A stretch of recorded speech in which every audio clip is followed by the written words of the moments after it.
This is going to be a build overview for my Magplar. I call him the Potgod because of how many potions he consumes, and you'll see why here in a second. So we're going to show a little buff sheet, unbuffed, right? Got 17, 33, 700, but real quick, we'll buff up.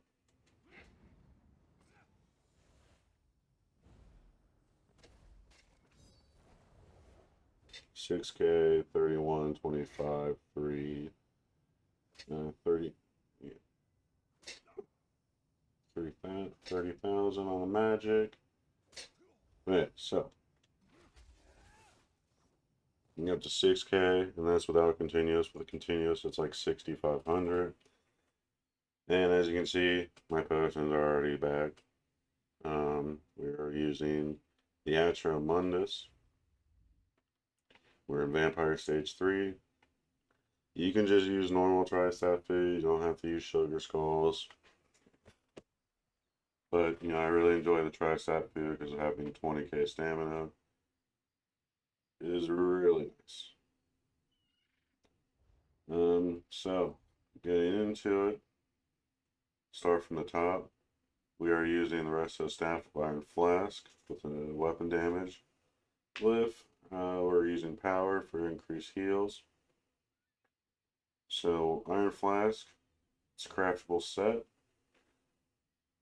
And when you drink a potion, it's like Clever Alchemist, but when you drink a potion, you get almost 8,000 armor for up to 20 seconds, right? And then we're going to pair that actually with Clever Alchemist,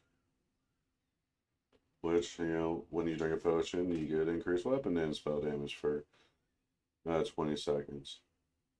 And combining both of them, it just makes you so strong real quick for 20 seconds, right? Now you wonder, it's only 20 seconds. Potions are usually on like a 45-second cooldown. Why do that if you have a freaking, 25-second downtime, right? Well, I'll show you why in a second. But for now, we're rocking one piece of Craig for the offensive pen, and then we're also front barring Mace as a plague break. So we got one earned, one sharpened, and the two pieces more pen. So we're rocking both of those for pen. If you really want to go weapon damage, you can, but honestly, I prefer penetration. Having up to 6,500 weapons or spell damage already, I really don't feel like I need more. I feel like I'd rather try and dip into pen.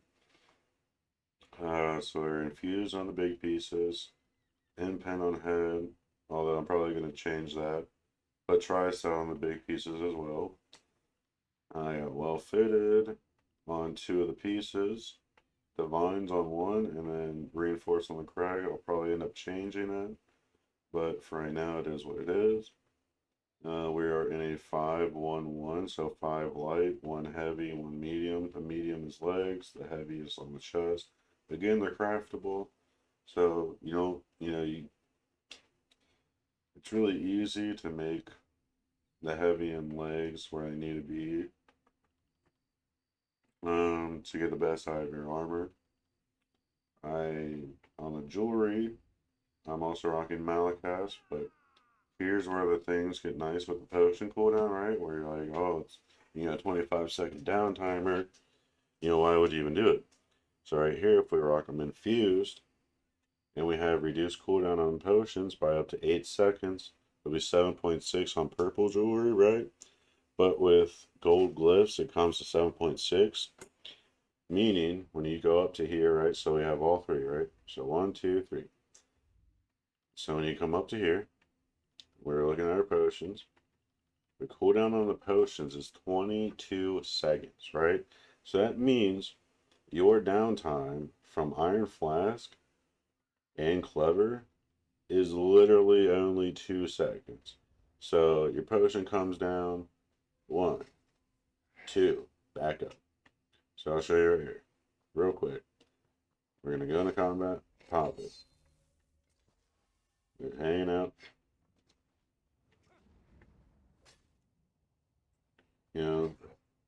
And this whole time. Super strong, right? I mean, literally, you have a 20-second buff. And look how fast this potion is cooling down. Alright, so it ends. One, two, back up. I mean, you really can't go wrong with it. And not only that, like, your sustain is nuts because you're popping potions every 22 seconds. You already have 17 or almost 1800 unbuffed, and you'll get more into the CP, which we'll go and look at later.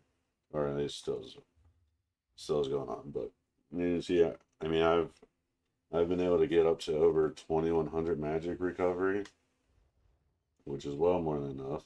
I mean, you have the rune focus to give you more reco. I mean, the sustain is there. It's great. It really is. So real quick, I'll just go down the list slowly in case you need to write it down. So Resto, Iron Flask, Power, Plague Break Maces, one Nurned, one Sharpened for the pen. I'll do the poisons in a second. Iron Flask, Light Hat, Tristat, Impen, Clever, Alchemist, Tristat Infused. And that one's heavy. Craig's Light, Reinforced. You don't really need it to be in Reinforced. That one's up to you. Whether, personally, I'd rather do another Well Fitted or Divines, but probably Well Fitted. Because that 6% on dodge roll and on a gold piece is so nice.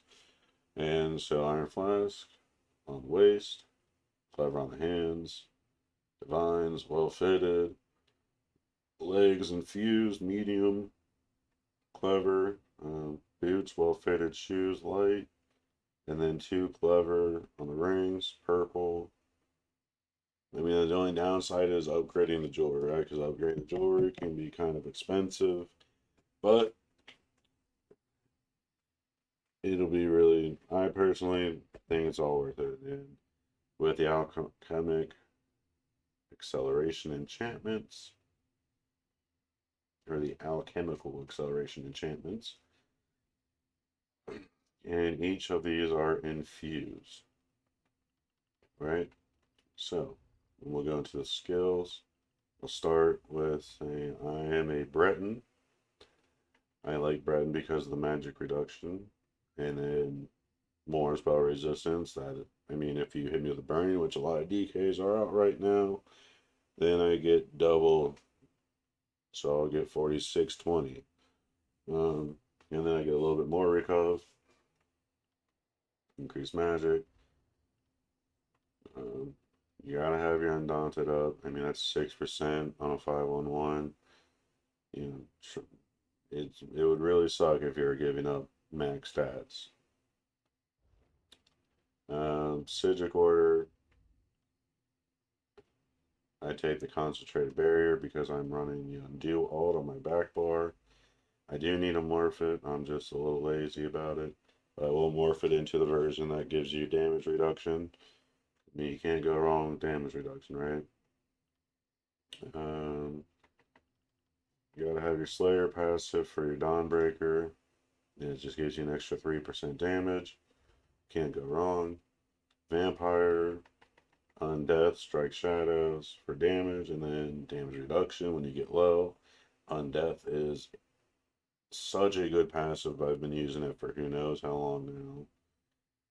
I mean, I used to use it way back, even before Somerset. I remember way back I'd rock Pariah, Shackle on the Mag DK. Back before everybody even started running Pariah. I mean, when Shackle came out, I paired it with Pariah. I mean, that was probably what, like Morrowind?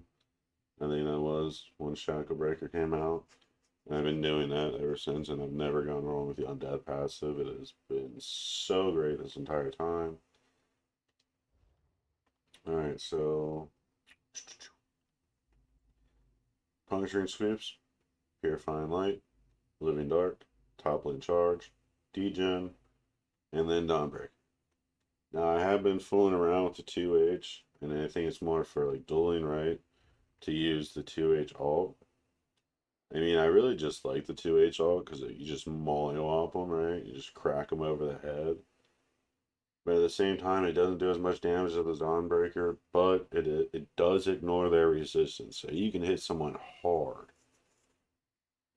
and then you get their resistances for 8 seconds. So for against a heavy armor target or just someone that's got 30k resistances, to be able to snatch that up for 8 seconds and put it on yourself makes you really, really tanky. Um, and then you're also immune to disabling effects for those 8 seconds as well, which is really great. So like if you were to, hit somebody with power of the light, charge into them, 2H all, and then start going into your sweeps and your bursts. I mean, they can't CC you. You have disabling effects where you're disabled to. Well, you have immunity to all that for 8 seconds. So it's really great. I think it's more of a dueling situation than 1vx situation. Hence why I'm running the Dawnbreaker. Backbar, Undo, Honor of the Dead, Extended Ritual, Channel Focus, Mist. Um, I always switch between Mist and Race Against Time, but personally, I personally like Mist a little bit more just for that damage reduction.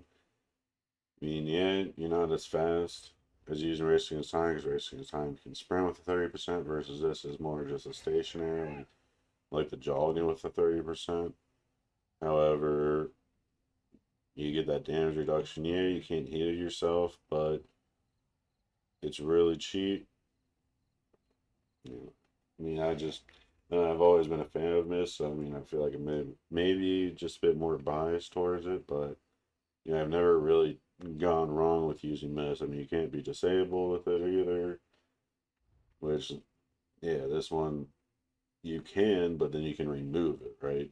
But with freaking Mist, you can't, not until you come out. You got rapid regen. It's like the stamina version of vigor, in my opinion. Some people take the other morph, but for me, I prefer to have rapid regen. But that's me. And then we're gonna drop into CP real quick. I'll do the blue last because that's probably the most important one. Really the only thing that's necessary in the green tree is liquid efficiency. Whenever you use a potion or poison, you have a 10% chance not to consume it. I mean, with how many potions we're consuming, I just think that is too vital to not take. But again, it's really up to you. And then I got Gifted Rider, Steve's Blessing, and then the Rationer. It's really, it's really up to you, but I would personally take Liquid Efficiency. Going over into the red, we got Celerity for the movement speed, Relentless for melee protection for 3 seconds while being stunned or feared. And then this is also where more recovery is going to come into play. So, you're always going to have a negative effect on you. So why not just get extra recovery while you're doing it, right? And then when you got a crowd control on you, why not get extra magic recovery? I mean, the health is cool, but we're a vampire, so I'm not really going to benefit too much from it. But that magic is nice. And I mean, with how many snares are you doing right now? I mean, I even have 2 of my own. I mean, why not, right? So, like, even I got snares. So, I got a snare when I sweep. I got a snare when you hit me and I have Living Dark on. So why not get 200 extra recovery, right? And now into this tree, there's really one optional one, and we'll get into that. So we got single target damage reduction. We got Biting Aura for the AoE increase. We got damage or direct damage increase. And now this is the optional one. We'll talk about it. So I got Foresight, right? You can change this out for the AoE damage reduction, but for me, I like Foresight, so what it does is after you drink a potion, the cost of your magic and stamina healing abilities used within 6 seconds are reduced by 75%. Meaning, let's get into it. So let's say I am 20% health. Yeah, I'm just getting mauled for a second, or 30 or 40% health, right? Getting mauled. And I'm like, oh man, like I am backpedaling. I need to get my heels going. And this dude, and so how much do these usually cost, right? So healing posts, 23.76, and a 4K. It's pretty expensive, even with peanut bread, right? But I'm like, you know what? But yeah, pop a potion, and then for those 6 seconds, 12.85 and 7.56. You can spam for 12.85. I mean, you basically regen then, right? Because your regen is every 2 seconds. So you're basically getting free Honor of the Deads. And look, my potion's already back. But, so I'm like, boom, go into combat, pop the potion, spam, spam, spam. I mean, you can't go wrong with it. And it's for 6 seconds. You really can't go wrong with it. And with the potions coming back every 22 seconds, I mean, you're pretty much getting that reduction 25% of the time, but always at the beginning. That's what you gotta remember. It's not in the middle, it's not the end. It's always at the beginning is when you're getting that reduction. So, do you have to take this? No. I mean, it's really nice though, but you can always change it out for AoE damage reduction if you want, or just move this one over there depending on your preference, honestly. But that's about it. That's gonna wrap it up for this build video. I hope you guys enjoy. I hope you guys try it out. You enjoy it for yourselves, or you even might make some tweaks to it. Because I mean, I'm still casually making tweaks to it depending on just my own personal play style. And so for your own personal play style, you can set it up, make a little bit of tweaks to it, do your thing. But that'll be it, fellas. I hope y'all have a good day, and I will see you next time.